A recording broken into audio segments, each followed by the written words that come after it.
নমস্কার, সুরমা বার্তায় আপনাদের স্বাগত জানাই। আমি প্লাবন। এবারে দেখে নিচ্ছি সংবাদ শিরোনাম। বাংলাদেশে চলমান ঘটনার প্রভাব পড়েনি করিমগঞ্জ সীমান্তে, সীমান্ত এলাকায় সতর্ক বিএসএফ। বাংলাদেশে জেগে উঠল হিন্দুরা, চট্টগ্রাম ঢাকায় উত্তাল প্রতিবাদ হিন্দুদের। ভারতে প্রবেশের আশায় সীমান্তে জড়ো হাজার হাজার নির্যাতিত হিন্দু। গুয়াহাটি শিলচর জাতীয় সড়ক নিয়ে সংসদে সরব সাংসদ পরিমল শুক্লবৈদ্য। ভূমিস্খলনে ফের যোগাযোগ বিচ্ছিন্ন হাফলং শিলচর জাতীয় সড়ক। 15 লক্ষাধিক টাকার নেশা সামগ্রী সহ পুলিশের হাতে আটক এক যুবক। ভারতে পলায়ন নয়, বাংলাদেশে মৌলবাদী শক্তির বিরুদ্ধে লড়াই করুন আহ্বান হিন্দু রক্ষী দলের নেতার। স্বাধীনতা দিবসের প্রাক্কালে দেশাত্মবোধক চিত্রকলা অঙ্কনে ব্যস্ত চিত্রশিল্পীরা। জেলা গ্রন্থাগার ভবন নির্মাণের কাজ সরেজমিনে প্রদর্শন বিধায়ক দীপায়ন চক্রবর্তীর। বাংলাদেশে অগ্নিগর্ভ পরিস্থিতি, সীমান্তে কঠোর নিরাপত্তা সীমান্ত রক্ষী বাহিনীর। বাংলাদেশের সংখ্যালঘু হিন্দু সম্প্রদায়ের উপর নির্যাতন, ধর্মীয় প্রতিষ্ঠান আক্রমণ, ভাঙচুরের জন্য আতঙ্কের মধ্যে দিন কাটাচ্ছেন সেই দেশের সংখ্যালঘু হিন্দু জনগণ। ছাত্র অভ্যুত্থানের পর বাংলাদেশের কারাগার থেকে পলায়ন করেছে 200 শতাধিকের অধিক দুর্ধর্ষ সন্ত্রাসবাদী। বাংলাদেশের ঘটনা নিয়ে সীমান্তে সতর্কতা জারি ভারত সরকারের। সীমান্ত এলাকায় মোতায়েন করা হয়েছে অতিরিক্ত বাহিনীও। উত্তপ্ত বাংলাদেশের মধ্যেও করিমগঞ্জ জেলায় ভারত বাংলাদেশ সীমান্তের কুশিয়া নদীর ওপারে থাকা জকিগঞ্জ অঞ্চল কিছুটা শান্ত। বরাক উপত্যকার 128 কিলোমিটার বাংলাদেশ সীমান্ত সম্পূর্ণ নিরাপদ। করিমগঞ্জ সীমান্তে থাকা জারাপাতা ও সুতারকান্দি গ্রামের জনগণ বলেন, সীমান্তে কোনো অপ্রীতিকর ঘটনা সংঘটিত হয়নি। তবে বর্তমানে বাংলাদেশের সাথে আমদানি রপ্তানি ব্যবসা বন্ধ রয়েছে। করিমগঞ্জ সীমান্ত দিয়ে কোনো বাংলাদেশি ভারতে প্রবেশ করতে পারছে না। করিমগঞ্জ সীমান্ত এলাকায় অতিরিক্ত বাহিনী মোতায়েন করা হয়েছে বিএসএফের পক্ষ থেকেও। নাম সুমন দাস। এই জায়গাটার নাম কি? না, আমাদের এখানে কোনো আতঙ্ক নেই, কারণ 24 ঘন্টায় বিএসএফ পাড়া দিচ্ছে। আমাদের এখানে কোনো আতঙ্ক, কোনো অসুবিধা কিছু নেই। হিন্দু মুসলিম বলে কিছু নেই, এটা নেই, কিছু নেই। প্রায় 40 পরিবার হবে। 40 পরিবার এই বর্ডারের সামনে। বর্ডারে সুতারকান্দি। আপনার নাম? আব্দুল সামাদ। মাইটডাঙ্গা চলে এখন, তো এদিকে তো বর্তমানে বর্ডারও তো বন্ধ, কারবারের দিক দিয়েও। আর হ্যাঁ, বাজার এখন তো এমনিও খারাপ না, গাড়ি তো টোটালি বন্ধ বন্ধ বন্ধ। অধিক তো না, মানুষ যাইতে পারেন না, এদিকে তো টোটালি বন্ধ, বর্ডার এখন টোটালি বন্ধ বন্ধ। এক্সপোর্ট ইম্পোর্ট কিছু তো না। এদিকের মানুষের কোনো অসুবিধাও নেই? না, এমনি তো আমরা কোনো অসুবিধা নেই। হিন্দু মুসলিম কোনো না অসুবিধা না, নেই, এটা সব ঠিক আছে, এটা সব ঠিক আছে। আমরা এটা সাইডের খুব একে অন্য এটা বাই আমরা এই সাইডের এটা আছে। আপনার এলাকার নাম কি? আমার এলাকার জারাপাতা। জারাপাতা। কোনো অসুবিধা নেই, আমরা যে কোনো তো রাত 10টা 11টা পর্যন্ত ওইরকম চলতে পারি, কোনো অসুবিধা নেই।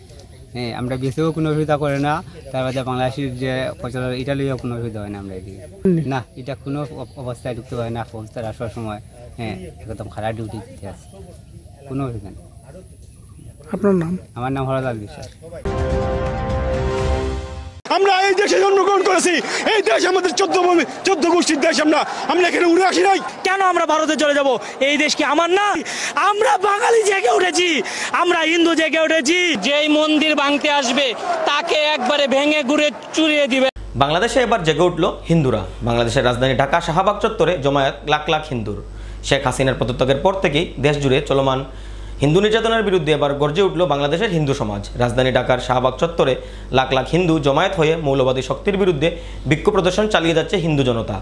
আমি কে তুমি কে, বাঙালি বাঙালি, কুরুক্ষেত্রের হাতিয়ার, গর্জে উঠুক আরেকবার স্লোগানে উত্তাল শাহবাগ চত্বর। বাংলাদেশি সংখ্যালঘু হিন্দুরা বলেন, এই দেশ স্বাধীনে হিন্দু সমাজের ভূমিকাও অপরিসীম।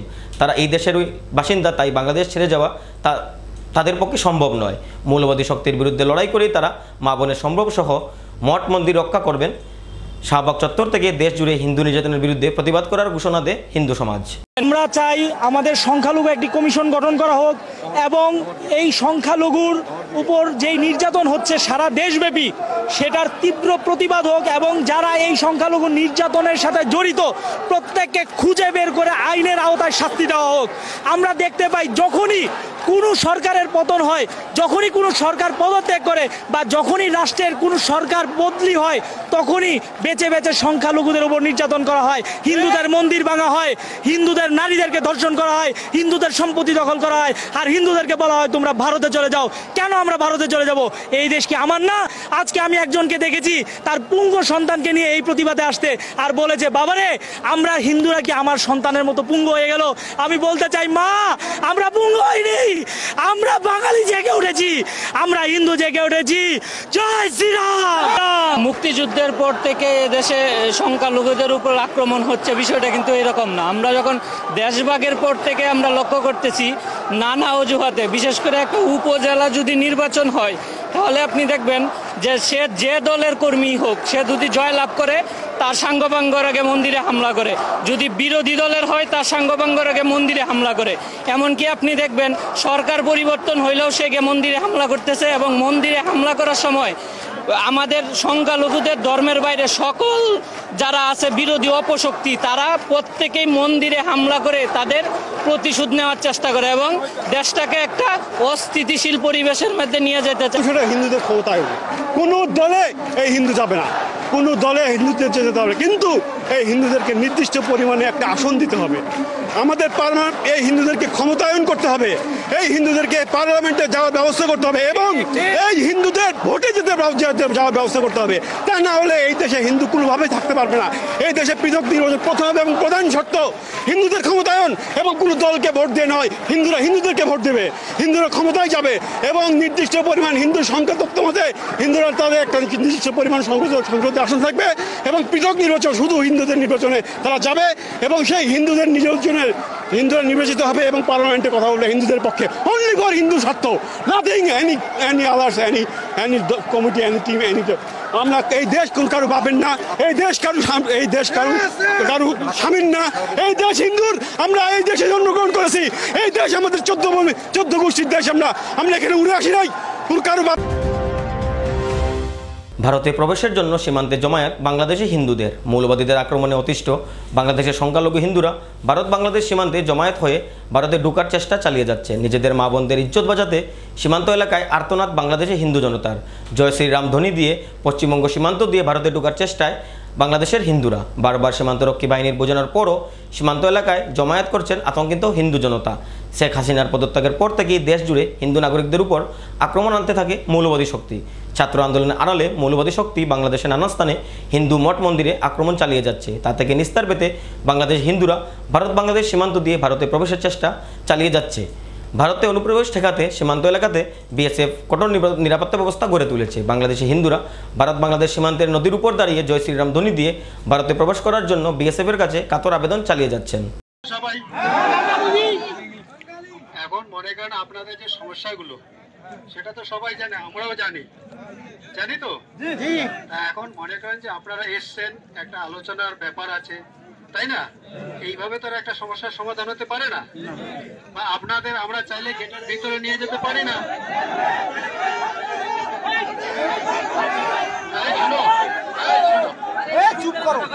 আমার একটা শোনো, আপনারা শোনেন না, মাঝখানে চিল্লা করে তো লাভ হবে না। শুনুন, এই যে আপনারা যে সমস্যা নিয়ে এসছেন, এটা পুরা পৃথিবীতে জানে তো। এখন মনে করেন এটা একটা আলোচনার ব্যাপার আছে এবং সেই আলোচনা হবে, তারপরে আপনাদের কি সুরক্ষা আছে কি না আছে সেটা আমরাও দেখব। এবং আপনারা দেখতে পাচ্ছেন যে আমাদের স্যাররা যে এসছেন, ঠিক আছে, অনেক বড় বড় অফিসার এসছেন, কথা বলতেছেন। এখন আপনারা যদি বলেন যে এখনই আমাদের ভিতরে ঢোকাইতে হবে গেট খুলে, সেটা কি সম্ভব বলুন তো? তাহলে আমাদের তরফ থেকে আমি রিকোয়েস্ট করতেছি, আমাদের সাহেব রিকোয়েস্ট করতেছে, আর আপনারা একটা বুঝতে পারছেন যে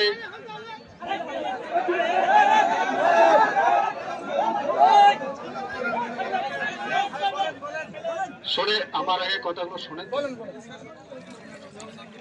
যেহেতু স্যার বাংলা বলতে পারে না, ঠিক আছে, সুতরাং আমি স্যারের তরফ থেকে বাংলায় বলতেছি, আপনারা শোনেন। তা ব্যাপারটা হচ্ছে কি, তো আপনাদের যে সমস্যাগুলো, ঠিক আছে, সেটা আলোচনার মাধ্যমে সমাধান হবে। তা আমরা আমাদের তরফ থেকে রিকোয়েস্ট করতেছি, হ্যাঁ, আপনারা চলে যান। সেটা আজকেই তো 1 ঘন্টা বা 2 ঘন্টার মধ্যে সমস্যার সমাধান হতে পারে না, পারে কি?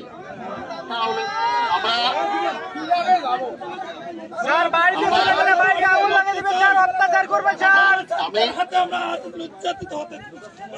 আমরা জানি ব্যাপারটা হচ্ছে এই জিনিসগুলো আমরাও বুঝতেছি, তারাও বুঝতেছে।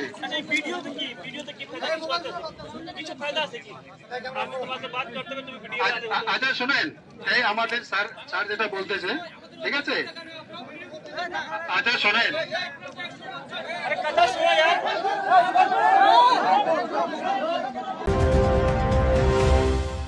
সংসদে নিজের প্রথম বক্তব্যে গুয়াহাটি শিলচর সংযোগী সড়ক নিয়ে সড়ক সাংসদ পরিমল শুক্লবৈদ্য সংসদে পা রেখে প্রথমবারের মতো বক্তব্য রাখার সুযোগ পান আসাম সরকারের প্রাক্তন মন্ত্রী পরিমল শুক্লবৈদ্য। নিজ প্রথম ভাষণেই গুয়াহাটি শিলচর 6 নং জাতীয় সড়ক নিয়ে সরব হন তিনি। পরিমল শুক্লবৈদ্য বলেন, 2014 সনের পূর্বে এই সড়ক সিঙ্গল লেন ছিল, কিন্তু 2014 সালে বিজেপি সরকার আসার পর এই সড়ককে 2 লেনযুক্ত সড়কে রূপান্তরিত করা হয়েছে, কিন্তু বর্তমানে অতিবৃষ্টির কারণে জুয়াই থেকে শিলচর অবধি জাতীয় সড়কের অবস্থা খুবই বেহাল। তাই সড়কটি মেরামতের জন্য তিনি কেন্দ্রীয় সড়ক পরিবহন মন্ত্রী নীতিন গাডকারির হস্তক্ষেপ কামনা করেন। এছাড়াও অটল বিহারী বাজপেয়ীর স্বপ্নের মহাসড়কের অসমাপ্ত কাজও খুব শীঘ্রই সম্পূর্ণ করার জন্য তিনি আগ্রহ প্রকাশ করার পাশাপাশি শিলচর শহরের বঙ্গুর জাতীয় সড়কের অবস্থা নিয়েও সরব হন সাংসদ পরিমল শুক্লবৈদ্য। सर, मैं सिलचर से आता हूँ। सिलचर जाने का आफ्टर इंडिपेंडेंस 47 से 1947 से 2018 तक मेघालय होते हुए जो NH6 है, ये 6 सिंगल लाइन था, 348 किलोमीटर। मोदी जी आने का बाद 14 में पहला दफे नितिन जी का नेतृत्व में ये NH6 डबल लाइनिंग हुआ। पहले हमारा सिलचर जाने के लिए 340 किलोमीटर में हमारा 3 दिन लगा करता था, मगर 14 का बाद हम लोग 6 घंटा 7 घंटा के अंदर जा सकता हूं। और सिलचर यानी सिलचर सिर्फ नहीं है, ये gateway of Mizoram, gateway of Tripura, gateway of Manipur, तीनों स्टेट है। सिलचर होते हुए गाड़ी गुजरती है।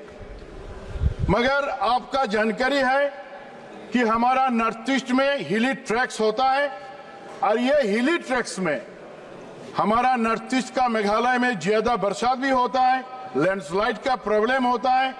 तो फिलहाल अभी ये रास्ता बिगड़ गया यानी बोल सकता हूं खत्म ही हो गया। जुआई से सिलचर तक अभी जाने के लिए 2 दिन लगता है, छोटा गाड़ी जा नहीं पाता है। इसमें से कुछ NHIDCL, कुछ NHAI मेंटेन करता है। मैं आपका माध्यम से गुजारिश करता हूं नितिन जी से, क्योंकि वो पूरा भारत का रास्ता का रूपकार है, कि उसने कृपा करके ये रास्ता का जल्दी मरम्मत करके देने का कोशिश करे। ये एक रास्ता है सिलचर जाने का अलग सा रास्ता। वाजपेयी जी ने पहला दफे सिलचर का नाम लेके बोला था, सिलचर से सौराष्ट्र तक वो जो हमारा ईस्ट वेस्ट कॉरिडोर बनने का प्रपोजल यही सदन से आया था।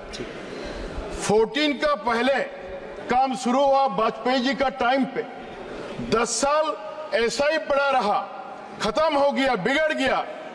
मगर 14 का बाद में मोदी जी आने का बाद में ये रास्ता पे काम शुरुआत हुआ। कुछ काम तो हो ही गया, अभी 30 to 40 किलोमीटर बाकी है। हाफलोंग का बारे में आपका जानकारी है, तो इसी हाफलोंग का 30 किलोमीटर हो जाने से हम लोग सिलचर जा सकता हूं। तो इसलिए मेरा विनती है आपसे, मोदी जी आने का बाद नितिन जी का नेतृत्व में ये ईस्ट वेस्ट कॉरिडोर का काम शुरुआत हुआ, ये जल्दी हो, यही आपका माध्यम से मेरा विनती है। सिलचर सिटी का अंदर बीच में गुजरती हुई जो रास्ता है ज्यादा नहीं है, 2 किलोमीटर है। इस बार बरसात ज्यादा हुआ, ये भी NHIDCL देखता है। मेरा आपका माध्यम से नितिन जी से भी विनम्र आवेदन है, ये सिलचर सिटी का रास्ता जितना जल्दी हो सके, हमारा पावन का जो मरसुमारा है दुर्गा पूजा, उसका पहले जैसे अच्छा ढंग से हम लोग चल सकता हूँ। धन्यवाद जी। निवेदन आपसे है, आप हमको बोलने का मौका दिया, फिर दोबारा आपको मेरा आदरणीय सदस्य, मेरे पास बहुत लंबे लिस्ट है, समय कम है, इसलिए मैं 1 मिनट में अपना विषय, ओनली 1 मिनट, 1 मिनट में बताएगा। ফের ভূমিস্খলন ডিমা হাসাও জেলায়, যোগাযোগ বিচ্ছিন্ন হাফলং শিলচর জাতীয় সড়ক। বরাকের লাইফলাইন বলে খ্যাত এই সড়কে ভূমিস্খলন হওয়ায় বিপাকে হাজার হাজার জনতা। গুয়াহাটি শিলচর জাতীয় সড়কের বর্তমান অবস্থা বেহাল হওয়ায় গুয়াহাটি থেকে বেশিরভাগ যানবাহনই হাফলং হয়ে বরাকে আসা যাওয়া করছে, কিন্তু হঠাৎ করেই বৃহৎ ভূমিস্খলনে বিপাকে পড়েছেন রাজ্যসহ বহিরাজ্যের বহু যানবাহন। অতিমাত্রার বৃষ্টির ফলে ডিমা হাসাও জেলার NH-27-এর দামচড়া এলাকায় ভূমিধস পড়ে। ভূমিধসের ফলে রাস্তার দুপাশে যানবাহনের দীর্ঘ লাইন দেখা দিয়েছে। ডিমা হাসাও জেলা প্রশাসন জাতীয় সড়ক থেকে মাটি সরিয়ে রাস্তা চলাচলের উপযুক্ত তোলার জন্য যুদ্ধকালীন পরিস্থিতিতে প্রচেষ্টা চালিয়ে যাচ্ছে। तो 2 घंटे से हो जाएगा। अभी आप कहाँ जा रहे हैं? सिचर। कहाँ से आए? उमरंगसू से। हाँ। तो कितना टाइम से इधर रुका हुआ है? 2 घंटे जैसे हो जाएगा। अच्छा, यहाँ का लोग कुछ बोल रहे हैं आपको कितना टाइम लगेगा ये क्लियर करते करते? कितना टाइम तो कुछ तो ये अभी भी गिर रहा है, ये रुकने वाला नहीं है, अभी भी गिरेगा। क्या बोल रहे हैं कि 3 बजे तक खुल जाएगा रात में 3 बजे ऐसे हो जाएगा। अभी काम चल रहा है? हाँ, काम चल रहा है, बंद कर रहे हैं, गिर रहा है ना, इसीलिए। अच्छा, रुक जाता तो काम पूरा हो जाता, पर रुक नहीं रहा। 3 घंटे हो गए इधर ही रुके जाम में बस। अच्छा, अब जम्मू से आए। अच्छा, अभी जाएंगे हम करीमगंज, लोटे गाड़ी में करीमगंज बोल रहे हैं। अभी कुछ नहीं देखा जाएगा, ऊपर से आ रहा है, अभी देखने कितना टाइम लगता है।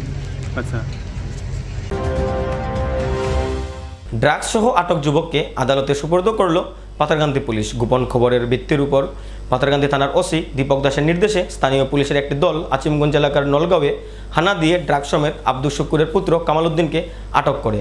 তার কাছ থেকে 6টি সাবানের বাক্সে প্রায় 80 গ্রাম হেরোইন জাতীয় ড্রাগস বাজেয়াপ্ত হয়। পাশাপাশি তার ঘর থেকে 100টি খালি কন্টেনার, 1 প্যাকেট প্লাস্টিক ব্যান্ড, কিছু নথিপত্র ও নগদ 30,000 টাকা এবং 2টি মোবাইল সেট বাজেয়াপ্ত করতে সক্ষম হয় পুলিশ।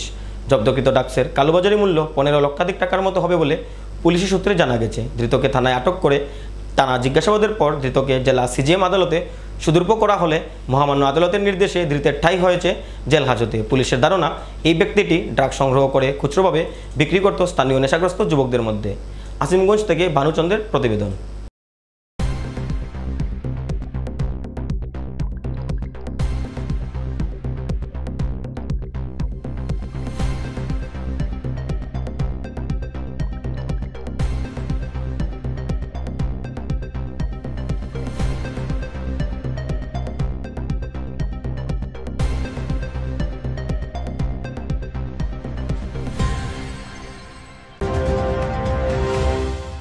বাংলাদেশ থেকে ভারতে পালিয়ে এসে লাভ নেই। ভারতে আসলেও আপনারা পুরোপুরি সুরক্ষিত নন। বাংলাদেশে থেকে মৌলবাদী শক্তির বিরুদ্ধে লড়াই করে যান। বাংলাদেশের হিন্দু নির্যাতনের বিরুদ্ধে কাচারের উদারবন্দের প্রতিবাদী সভা থেকে বাংলাদেশে হিন্দুদের উদ্দেশ্যে মন্তব্য হিন্দু নেতার। বাংলাদেশের ছাত্র আন্দোলনের ফলে বাধ্য হয়ে প্রধানমন্ত্রীর পদ থেকে পদত্যাগ করে দেশ ছেড়ে পলায়ন করতে বাধ্য হয়েছেন বাংলাদেশের প্রধানমন্ত্রী শেখ হাসিনা। হাসিনার পদত্যাগের পর থেকেই সে দেশের সংখ্যালঘু লোকেদের উপর শুরু হয়েছে অকথ্য নির্যাতন। দেশটির বিভিন্ন স্থানে হিন্দু লোকদের আক্রমণ করার সাথে সাথে তাদের ঘরবাড়ি, মন্দির, উপাসনালয়ে উগ্র মৌলবাদীরা ভাঙচুর চালাচ্ছে। এই অবস্থায় অসহায় পড়েছে দেশটিতে বসবাস করা সংখ্যালঘু লোকেরা। বাংলাদেশে চলা হিন্দু নির্যাতনের বিরুদ্ধে বিগত কয়েকদিন থেকে শিলচর সহ সমগ্র বরাক উপত্যকা জুড়ে তীব্র প্রতিবাদ চলছে। কাচারের উদারবন্দে প্রতিবাদী কার্যসূচি পালন করে হিন্দু রক্ষী দলের কর্মীরা। প্রতিবাদী এই কার্যসূচি থেকে সংগঠনটির নেতারা বাংলাদেশি হিন্দুদের উদ্দেশ্যে বলেন, মৌলবাদীদের ভয়ে বাংলাদেশ থেকে পলায়ন করে ভারতে এসে লাভ নেই। ভারতে আসলেও আপনারা সুরক্ষিত নন। দেশে থেকে মুসলিম মৌলবাদীদের সাথে যুদ্ধ করার জন্য বাংলাদেশিদের অনুরোধ জানান হিন্দু রক্ষী দলের নেতারা। বাংলাদেশের বিভিন্ন স্থানে হিন্দুদের মঠ মন্দির ভাঙিয়ে চুরমার করে দিয়েছে। বিভিন্ন জায়গায় যে হিন্দু মা বোনদেরকে ঘর থেকে টেনে দিচ্ছে, বাইরে করে ধর্ষণ করা হচ্ছে, মারপিট করা হচ্ছে, আর বিভিন্ন ভয়ঙ্কর ভাবে হিন্দুদের উপর অত্যাচার চলছে। এই আন্দোলন যে মৌলবাদীরা যে ছাত্র বাংলাদেশের ছাত্ররা যে আন্দোলন বের করেছিল বাংলাদেশের সরকারের বিরুদ্ধে, সেই আন্দোলনটি আমাদের হিন্দু বিরোধী আন্দোলন হয়ে দাঁড়ালো। তার ফলে বিভিন্ন জায়গায় হিন্দুদের ক্ষতিগ্রস্ত হতে লাগলো। এখন পর্যন্ত অনেক জায়গায় হিন্দুরা এখন পর্যন্ত ঘরে ফিরে আসেনি। ফরাকভ্যালির বিভিন্ন হিন্দু সংগঠনের কর্মকর্তারা বা অর্ডিনারি হিন্দুরাও ফেসবুকে একটি পোস্ট করছেন যে বাংলাদেশ থেকে হিন্দুরা তাদের ভিটামাটি ছেড়ে পালিয়ে ভারতে আসার জন্য। আমি ওদেরকে একটি ছোট প্রশ্ন করতে চাই, ওরা যদি এই বরাকে আসে, এই হিন্দুরা কি ওদেরকে সুরক্ষা দিতে পারবে? আমরা বরাকে হিন্দুরা কতটুকু সুরক্ষিত রয়েছে। ইরাকের বিভিন্ন জায়গায় হিন্দুর অত্যাচারিত হচ্ছে, ধর্ষণ, লাভ জিহাদ, ল্যান্ড জিহাদ, বিভিন্ন রকম মৌলবাদী জিহাদি মুসলমানেরা হিন্দুদেরকে টার্গেট করে করে ওদের উপর অত্যাচার চালাচ্ছে। এই মাটি ওদের মাটি, এই মাঠে যারা হিন্দুরা রয়েছে ওদের বাপ ঠাকুরদাদের মাটি, এখান থেকে পালিয়ে আসার কোনো মানে নেই। আমি বাংলাদেশের হিন্দু ভাইদের তাদেরকে একটি বার্তা দিতে চাই যে আপনারা নিজে ভিটা মাটি ছেড়ে পালিয়ে আসবেন না, জিহাদি এর কাছে কোনো অবস্থায় মাথা নত করবেন না ভাই। কারণ আমরা বরাক ভ্যালিতে যতজন আছে হিন্দুরা, স্পেশালি যারা বাঙালি হিন্দুরা রয়েছে, প্রত্যেকের ঠাকুরদাদা বাবারা সবাই কিন্তু এক সময় বাংলাদেশে ছিল, সেই বাংলাদেশ থেকে জিহাদি মুসলমানদের লাঠিকে এসে ওরাকে এসেছে। তাই এখানে আপনারা এসে সুরক্ষিত থাকতে পারবেন না ভাই, 5 থেকে 10 বছর সুরক্ষিত থাকবেন হয়তো, তারপরে আবার সেই বাংলাদেশের পরিস্থিতি সেই বরাক ভ্যালিতে হয়ে দাঁড়াবে। বাংলাদেশের ভাইরা দাদারা ভয় পাবেন না, আপনারা লড়াইয়ের মানসিকতা নিয়ে লড়াইয়ে নামুন, জিহাদিদের সাথে লড়াই করুন। ভুলে যাবেন না এখনো বাংলাদেশে আপনাদের সংখ্যা 1 কোটির চেয়েও বেশি আছে। 1,33,00,000-এর মধ্যে যদি 20 লাখ হিন্দু যদি হাতে মা কালীর খড়গ নিয়ে, হাতে ভগবান শিব ঠাকুরের ত্রিশূল নিয়ে, হাতে ভগবান রামচন্দ্রের তীরধনুক নিয়ে যদি রাস্তায় নেমে পড়ে, 24 ঘন্টার ভিতরে বাংলাদেশের ডেমোগ্রাফি চেঞ্জ হয়ে যাবে। এবারে নিয়ে নিচ্ছি বিজ্ঞাপন বিরতি, ফিরে আসছি বিরতির পর, সঙ্গে থাকুন।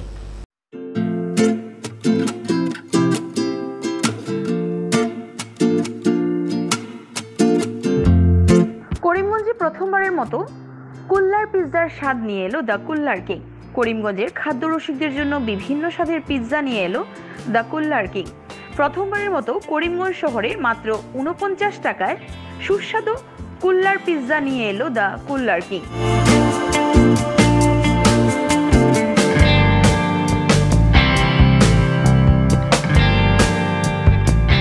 আমাদের এখানে এছাড়াও পেয়ে যাবেন রোল, এগ রোল, পনির রোল।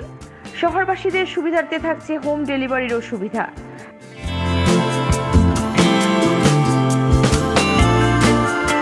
আমাদের ঠিকানা টাউন কালীবাড়ি রোড, টাউন কালীবাড়ির ঠিক পাশেই। হোম ডেলিভারির জন্য যোগাযোগ করুন 7002331918। আনন্দ সংবাদ, আনন্দ সংবাদ।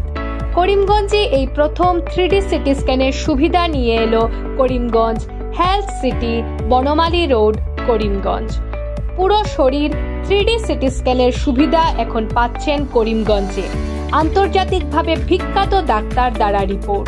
3D সিটি স্ক্যানের জন্য যোগাযোগ করুন telephone 03843260705, mobile 9678033047। Karimganj health city, Banamali road, Karimganj আপনাদের সেবায় নিয়োজিত।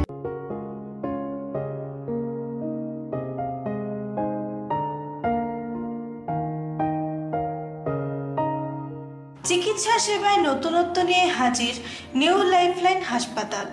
অত্যাধুনিক প্রযুক্তিতে এখানে pinhole surgery, gallbladder, appendix surgery করা হয়। শিলচর মেডিকেল কলেজের সার্জারি বিভাগের অতিরিক্ত প্রফেসর ডক্টর RC শ্যাম সার্জারিগুলি করবেন। তাছাড়া তিনি প্রতি শনিবার বিকেল 3টে থেকে OPD-তে রোগী দেখবেন। রয়েছেন শিশুরোগ বিশেষজ্ঞ doctor Gulzar হোসেনও।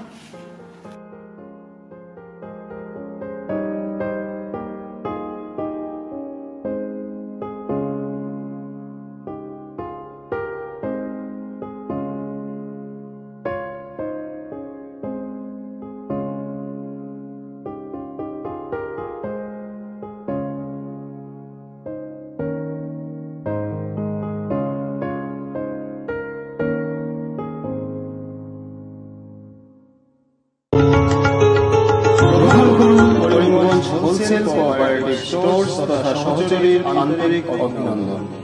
Karimganj wholesale cooperative স্টোর্সের নিয়ন্ত্রণাধীন স্টেশন রোডস্থ বিভাগীয় বিপণী সহচরী নতুন উদ্যোগে সমৃদ্ধ হয়ে জনগণের সেবায় এগিয়ে এসেছে। তুলনামূলক কম মূল্যে নিত্য প্রয়োজনীয় দ্রব্য সামগ্রীর যোগান অব্যাহত রাখতে সহচরী কর্তৃপক্ষ বদ্ধপরিকর। জেলার সমবায় আন্দোলনকে জোরদার করে তোলার ক্ষেত্রে করিমগঞ্জ হোলসেল কোঅপারেটিভ স্টোর্স তথা সহযোগী কর্তৃপক্ষ সকলের আন্তরিক ও সক্রিয় সহযোগিতা কামনা করি। নতুন আঙ্গিকে বাস্তব পরিকল্পনা নিয়ে সহযোগী স্টেশন রোড করিমগঞ্জ আপনাদের সেবায় সদা প্রস্তুত। স্বাস্থ্য সংক্রান্ত বিষয়ে খরচের কথা ভেবে চিন্তিত হচ্ছেন? এখন আর চিন্তার কোনো কারণ নেই, কারণ আপনাদের সেবায় এসে উপস্থিত হয়েছে জীবনজ্যোতি হাসপাতাল। এখানে অনেক কম খরচে আপনি পেয়ে যাবেন অনেক অভিজ্ঞ চিকিৎসকদের দল। Child specialist, cardiologist, urologist, gynaecologist, skin specialist, orthopaedics, neurologist, এছাড়াও নর্মাল ডেলিভারি, সার্জিয়ান ডেলিভারি, সব রকমের ortho surgery, advance laparoscope surgery, knee replacement, spine surgery, সব রকমের ইউরো সার্জারির সুবিধা ছাড়াও অপারেশন থিয়েটার, 24 ঘন্টা emergency ward, ICU labour room, medical specialist, general ward, laboratory, hospital dispensary, গাড়ি পার্কিংয়ের স্থান ছাড়াও নানান প্রকার সুযোগ সুবিধা অনেক কম খরচে লাভ করতে পারবেন জীবনজ্যোতি হাসপাতালে। তাই আর দেরি না করে আজই চলে আসুন। যোগাযোগের নম্বর 7637062954, 8638048459। আমাদের ঠিকানা নীলামবাজার, গান্ধী জিপি, দুর্গানগর রোড, আসাম 788722।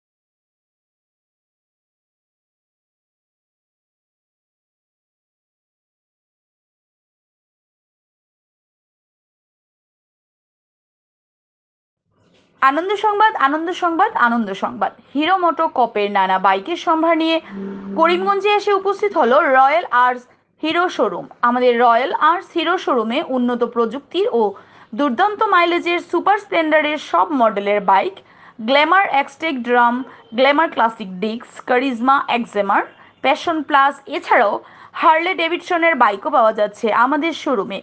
তাই আর দেরি না করে আপনার মন পছন্দের বাইক নিয়ে যেতে আজই চলে আসুন রয়্যাল আর্টস হিরো শোরুমে। আমাদের ঠিকানা শিলচর রোড, এলেংজুরি, করিমগঞ্জ। পিন নম্বর 788713। যোগাযোগের নম্বর 7086896920। বিভিন্ন আধুনিক ও আকর্ষণীয় টাইলসের সম্ভার নিয়ে উপস্থিত প্রিয়া টাইলস। আপনার ঘরকে অতি সুন্দরভাবে সাজিয়ে তুলতে আজই আমাদের দোকানে চলে আসুন এবং নিয়ে যান অত্যাধুনিক টাইলস। আপনার পছন্দের সব ধরনের টাইলস আমাদের এখানে উপলব্ধ রয়েছে। আমাদের ঠিকানা Chandra's plaza, near Vishal mega mart, station road, Karimganj. Mobile 9101805530, 9957709784। ৭৮তম স্বাধীনতা দিবসকে কেন্দ্র করে চিত্র প্রদর্শনী করিমগঞ্জে। জেলা প্রশাসনের উদ্যোগে আকন বাকনের ছাত্রছাত্রীরা করিমগঞ্জ জেলার বিভিন্ন স্থানে চিত্রকলা ফুটিয়ে তুলছেন। আকন বাকনের কর্ণধার বলেন, করিমগঞ্জ জেলা প্রশাসনের উদ্যোগে জেলার বদরপুর ঘাট, রামকৃষ্ণনগর ও করিমগঞ্জ শহরের বিভিন্ন স্থানে চিত্রকলা ফুটিয়ে তুলবেন তারা। শনিবার করিমগঞ্জ শহরের জেলা পরিষদের সম্মুখে ও নির্বাচন আধিকারিক কার্যালয়ের সম্মুখে আকন বাকন অঙ্কন বিদ্যালয়ের ছাত্রছাত্রীরা সুন্দর চিত্রকলা ফুটিয়ে তুলেছেন। আগামীকাল থেকে জেলার বিভিন্ন স্থানে তারা স্বাধীনতা সংগ্রামী সহ বিভিন্ন চিত্র সুন্দর করে ফুটিয়ে তুলবেন। সংস্থাটির কর্ণধার সুন্দর এই উদ্যোগটি গ্রহণ করার জন্য জেলা প্রশাসনকে আন্তরিক ধন্যবাদ জ্ঞাপন করেন। मेरा भारत महान। आज 78তম স্বাধীনতা দিবস উপলক্ষে আমাদের জেলা প্রশাসনের পক্ষ থেকে আগুন বাগুন ফাইন আর্টস ইনস্টিটিউটের ছাত্রছাত্রীদেরকে নিয়ে আজকে আমরা বিশাল 15 আগস্টের উপরে একটি পেন্টিং প্রদর্শনী আয়োজন করেছি। প্রতি বছরের ন্যায় জেলা প্রশাসনের পক্ষ থেকে এই উদ্দেশ্যটা নিয়ে আমরা শুরু করি 15 আগস্টের পেন্টিং প্রদর্শনী। এবারও আমরা শুরু করেছি। আমাদের কথা ছিল যে রামকৃষ্ণনগর, বদরপুর ঘাট এবং সুতারকান্দি বর্ডার এরিয়াতে পেন্টিং প্রদর্শনী করার জন্য 15 আগস্টের উপরে। তবু আমরা আজকে আমার জেলা প্রশাসনের ধারে আমরা শুরু করছি।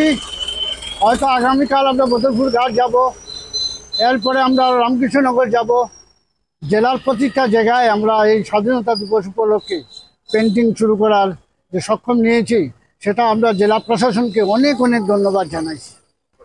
আজকে আমরা খালি জেলা পরিষদের সামনের জায়গাটা পেন্টিং করছি, তারপরে আমরা ইলেকশন অফিস, জেল দারোগার সামনে, আর বাকি আমরা অন্য দিন অন্য জায়গায় করব। এই মাসে স্বাধীনতা দিবস উপলক্ষে ভারতে যারা যারা স্বাধীন করেছে, যারা যারা আমাদের দেশপ্রেমী যারা মহাপুরুষদের আছে, ওনাদের স্মরণ করে আমরা পেন্টিং শুরু করছি। জেলা গ্রন্থাগারের ভবন নির্মাণের কাজ খতিয়ে দেখতে সরজমিনে উপস্থিত হলেন বিধায়ক দীপায়ন চক্রবর্তী।